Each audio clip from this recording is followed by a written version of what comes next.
तो देखिए, आज हम लोग प्रश्न संख्या 17 से करने वाले हैं, ठीक है? ये जो प्रश्न है कह रहा है कि देखिए कि उत्तल लेंस के किन्हीं 2 उपयोगों को लिखें। तो क्या लिखेंगे देखिए उत्तल लेंस का जो पहला उपयोग है नेत्र के दूर यानी कि दूरदृष्टि को दोष को सुधारने के लिए उपयोग करते हैं। दूसरा का है कि छपाई के छोटे-छोटे अक्षरों को पढ़ने के लिए हम लोग क्या कहते हैं कि उत्तल लेंस का उपयोग करते हैं, ठीक है? चलिए, चलते हैं। अगला प्रश्न देखिए 18 नंबर प्रश्न है कि उत्तल लेंस में फोकस दूरी निकालने की एक विधि का वर्णन करें। देखिए इसका आंसर है जब कोई बिंब जैसे कोई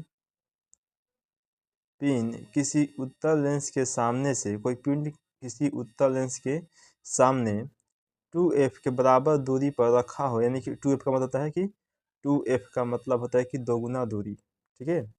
2f बराबर दूरी पर रखा जाता है तो उसी साइज का उसका वास्तविक तथा उल्टा प्रतिबिंब लेंस की दूसरी ओर लेंस से 25 सेंटीमीटर की दूरी पर बनता है, ठीक है? यह एक विधि है, यह एक तरीका है, ठीक है?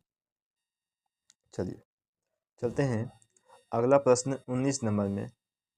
देखिए 19 नंबर प्रश्न है कह रहा है कि अपवर्तनांक को परिभाषित करें, ठीक है? लिखेंगे आंसर कि किसी 2 माध्यमों के लिए आपतन कोण की ज्या तथा अपवर्तन कोण की ज्या का अनुपात नियतांक होता है और उसे ही हम लोग अपवर्तनांक कहते हैं, ठीक है? चलिए आते हैं अगला प्रश्न 20 नंबर में। देखिए 20 नंबर प्रश्न है कि हीरे का अपवर्तनांक 2.42 होता है, इसका क्या अभिप्राय है?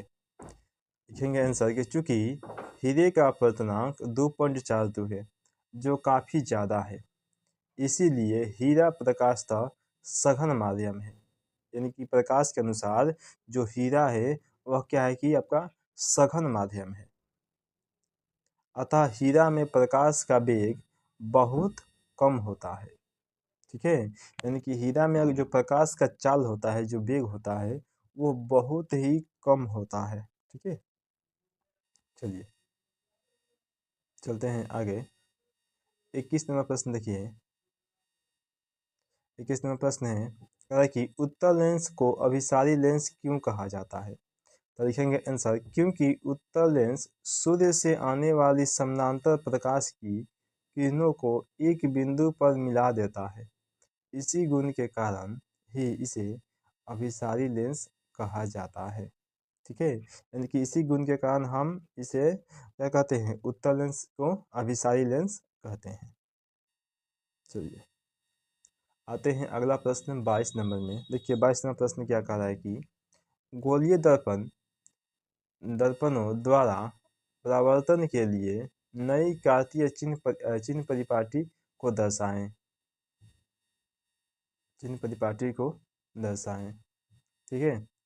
लिखेंगे आंसर कि चिन्ह परिपाटी के अनुसार सबसे पहला सभी दूरियां ध्रुव से मापी जाती है।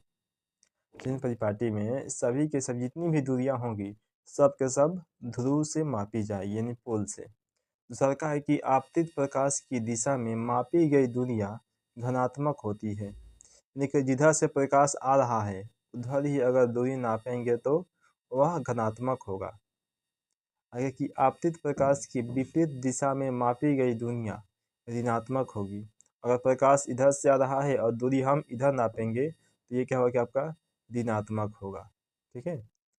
चौथा है कि प्रधान अक्ष के ऊपर धनात्मक माना जाता है और प्रधान अक्ष के नीचे ऋणात्मक माना जाता है, ठीक है? चलिए आते हैं अगला प्रश्न 23 नंबर में।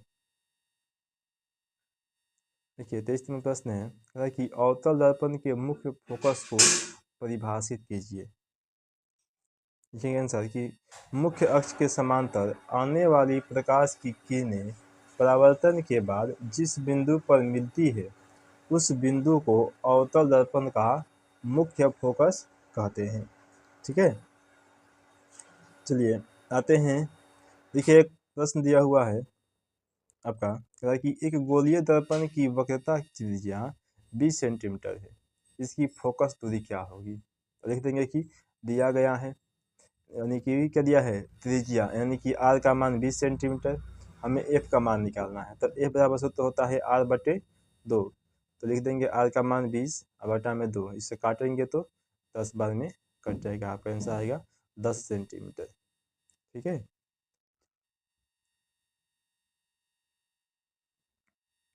चलिए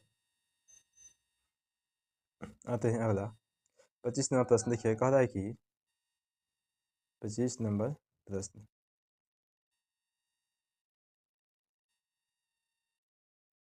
देखिए 25 नंबर प्रश्न कह रहा है कि उस दर्पण के नाम बताइए जो बिंब को सीधा तथा आवर्धित आवर्धित प्रतिबिंब बना सके।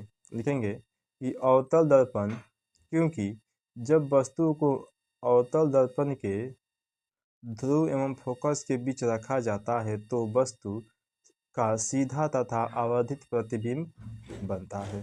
ठीक है, आते हैं 26 नंबर प्रश्न में। देखिएगा 26 में, उस उत्तल दर्पण का फोकस दूरी ज्ञात करें जिसकी वक्रता त्रिज्या 32 सेंटीमीटर है।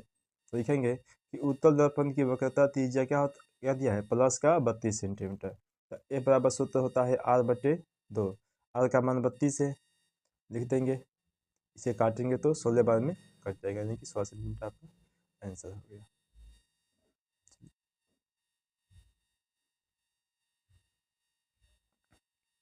आगे है आपका 27 नंबर प्रश्न। देखिए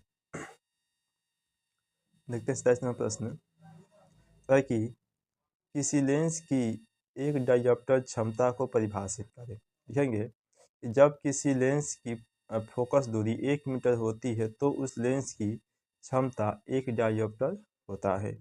अब लिखेंगे 28 नंबर प्रश्न कि वायु में गमन करती प्रकाश की किरण जल में तिरछी प्रवेश करती है, क्या प्रकाश किरण अभिलंब की ओर झुकेगी अथवा अभिलंब से दूर हटेगी, बताइए ऐसा क्यों होता है। ठीक है, देखिए तो लिखेंगे आंसर कि वायु में गमन करती प्रकाश की किरण जब जल में तिरछी प्रवेश करती है तो अभिलंब की ओर झुकेगी, क्योंकि जल वायु की अपेक्षा सघन माध्यम है और सघन माध्यम में प्रकाश का चाल घट जाता है। ठीक है, देखिए यहाँ प्रतिबिंब कुछ दिया हुआ है, जैसे कि कांच के प्रिज्म से होकर प्रकाश के अपवर्तन का नामांकित चित्र खींचे।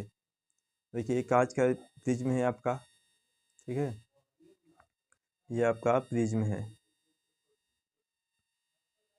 ये है आपका आपतित किरण, ठीक है, ये अपवर्तित किरण और ये निर्गत किरण है। ठीक है, इसको डॉट डॉट से मिलाए हैं क्योंकि ये जो किरण है इसे सीधे जाना चाहिए, लेकिन ये क्या हुआ, अपवर्तित हो गया। ठीक है, यही आपका प्रतिबिंब बनता है। एक और पूछेगा, ये वाला भी प्रश्न है कि कांच के आयताकार सिल्ली में अपवर्तन के 2 किरणों का नामांकित चित्र खींचे। ठीक है, देखिए इसको इस प्रकार से बनाएंगे, तो छोटा कर देते हैं ताकि एक ही में हट जाए। अब देख लीजिए, ठीक है, ये आपका कांच का सिल्ली है, ठीक है, ये आपतित किरण है, अपवर्तित है और ये निर्गत किरण है। ठीक है,